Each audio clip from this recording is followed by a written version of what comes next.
Anay Christopher Min, abay may pagsisiwalat patungkol kay Miss Catherine Bernardo at sa naging desisyon ng kanyang ex-boyfriend na si Daniel Padilla. But before that, if you haven't subscribed yet to my YouTube channel, please don't forget to like, share, and subscribe at hit mo na rin ang notification bell for more showbiz update.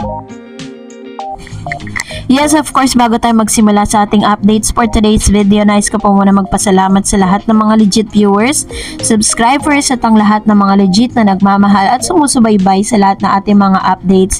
Maraming salamat po. At ngayong araw ay ang nakikita nyo po sa ating pong screen kung saan ito po yung nagkaroon po ng pagkakataon si Miss Catherine Bernardo at Alden Richards to meet ang ilan sa mga kababayan natin sa Canada during the time kung saan tapos na yung kanilang taping. At talagang si Miss Catherine kasi very napaka-generous niya sa time, lalo na kapag meron siyang libreng oras, hindi pwedeng hindi niya harapin ang ilan sa mga taong talagang nag-e-effort na makita siya at makasama sila ni Mr. Alden. And of course, i-congratulate natin ang GMA Gala sapagkat ito po ay nagkamit na as of this moment ng 1 billion views sa lahat po ng social media platform. So, congratulations. And of course, before we start,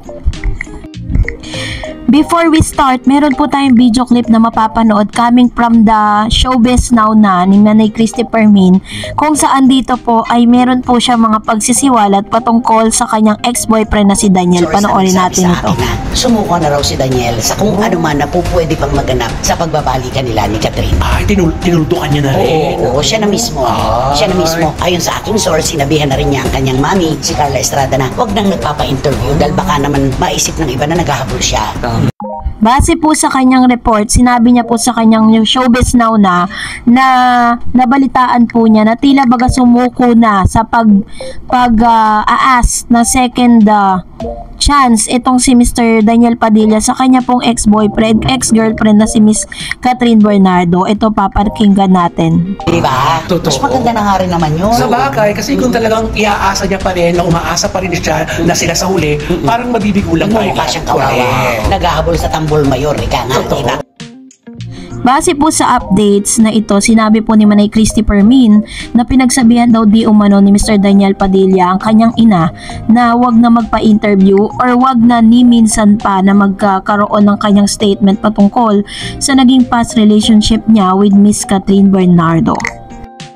And also, according din sa source, sinabi po ni Manay Christopher Min na tinapos na rin po or yung mga napapabalita tungkol po sa malaking pagkakautang nitong ng pamilya ni Daniel Padilla kay Miss Catherine Bernardo ay natapos na, nabayaran na daw di umano ang pagkakautang nito. Maging ang mga negosyo ay napaghiwalay na yung kanilang mga business ventures together ng kanyang ex-boyfriend na si Daniel Padilla. Maaaring ito na nga yung tuldok para po dun sa kanilang 11 years na pagsasama. And this time, masayang-masaya naman at nagse-celebrate ang ilan sa mga Katden fans dahil finally ay talagang masusolo na at wala na talagang kahati itong si Mr. Alden Richards sa puso ni Catherine. Umaga parang nakikita natin yung liwanag talaga na parang libre na si Miss Catherine Bernardo sa kung ano man yung pinaplano, kung ano man yung gusto nilang gawin, dalawa. Kung gusto man nila magkaroon ng relationship is wala na pong say itong kanyang ex-boyfriend. Kasi kung dati po nababalitaan natin na parang nag-ask for a second chance but this time finally tinuldukan niya na po and tuloy-tuloy na yung kanyang pag-move on.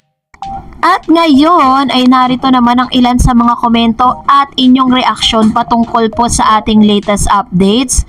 Magbasa tayo. Unahin po natin ang komento na nanggaling po kay Mr. Renato Husayan. Sabi niya, speaking of pang-kusina product, I saw video clip nung nag-grocery si Kat. Bumili siya ng olive oil, pangluto na, natawa siya. Brand name ng olive oil is KD. O diba, pati fandom name meron sa olive oil. KD or Kat din. Haha, yan. So, ano yun hanapin natin yung video na yun. And another comment, sabi mo ng isa pa sa mga nag-react, talaga namang masugid na nanonood po sa lahat ng ating mga updates, ay ganito po ang kanyang sinabi. Sabi ni Ma'am Shibergy, yes Ma'am Dar, sa panood ko yung interview nila ni Direk Cathy at yan nga ang sabi ni Miss Catherine, pag-aaralan daw muna ang marriage at saka at si Daniel. Lagi siya ang nagsasalita, parang hinaharangan niya si Miss Catherine kasi may tinatago na pala si Daniel. Anyway, thanks Ma'am Dars, God bless you always. Here to support you and Kat din, God bless. Thank you Ma'am Shiberji. And another, also sabi ni Ma'am Shiberji, hi Ma'am Dars, hindi lang sa Canada, dito rin sa Macau, sobrang work dito, pero kung matagpuan mo ang among mabait at tinuturing kang family, it's good for us, kasi nga Chinese, wala sila awa. Ako thank God, ako kasi mabait ang amo ko. Anyway, God, everyone, Ma'am Dars, ang saya ko kapag may update ka sa Kat din, Ma'am Dars. Thank you so much.